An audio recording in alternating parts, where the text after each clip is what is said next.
नमस्ते दोस्तों, आपका स्वागत है हमारे पॉडकास्ट में। आज हम बात करने वाले हैं एक गांव के लड़के पॉडकास्ट में पवन सिंह के बारे में। हम पवन सिंह के बारे में बता रहे हैं। 22 जनवरी 1986 के बिहार में आरा जिले में पवन सिंह का जन्म हुआ था और उनका बचपन एक साधारण परिवार में बीता और पिता उनके किसान थे और घर का माहौल पारंपरिक था।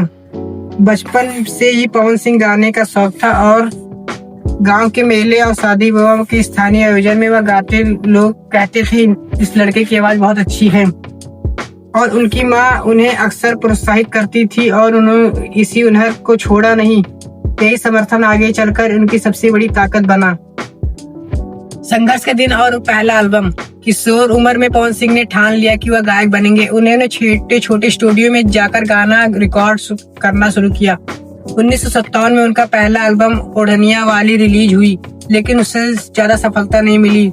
उसी समय भोजपुरी संगीत इंडस्ट्री इतनी बड़ी नहीं थी और एक नया कलाकार के लिए जगह बनाना कठिन था।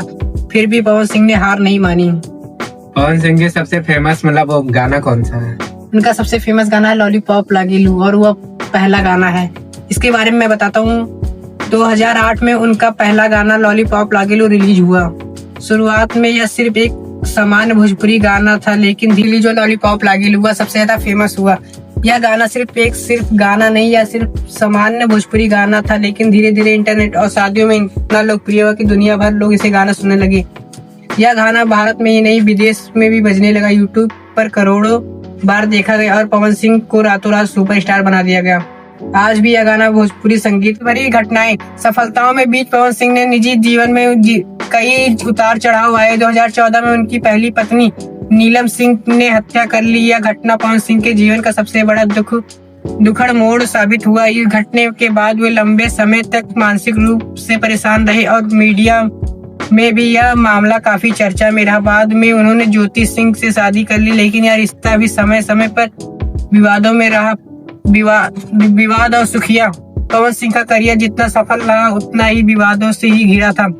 उन्होंने पर कई बार झगड़े में आरोप, शराब के नशे में हंगामा और निजी रिश्ते से जुड़ा विवाद लगते रहे। इसी बावजूद उन्होंने फेमस न हो हमेशा उनका साथ दिया, क्योंकि उनकी आवाज और स्क्रीन पोज का जादू कम नहीं था। राजनीति में कदम। 2024 में आसपास पवन सिंह ने राजनीति में कदम रखने की कोशिश की। भारतीय जनता पार्टी बीजेपी से जुड़कर चुनाव मैदान में उतरने की चर्चा हुई। इससे यह साफ गया कि केवल कलाकार नहीं बल्कि सार्वजनिक जीवन में भी सक्रिय भूमि निभाना चाहते हो। आज का पवन सिंह एक ब्रांड है। आज पवन सिंह एक गायक नहीं, अभिनेता नहीं, बल्कि भोजपुरी इंडस्ट्री के एक ब्रांड है। उन्होंने गाना रिलीज होते ही ट्रेंड लगते हैं और उनके शो में 1000 लोग पहुंचते हैं। उनकी खासियत ऊंची और दमदार आवाज, देसी आवाज और मंच पर जबरदस्ती ऊर्जा।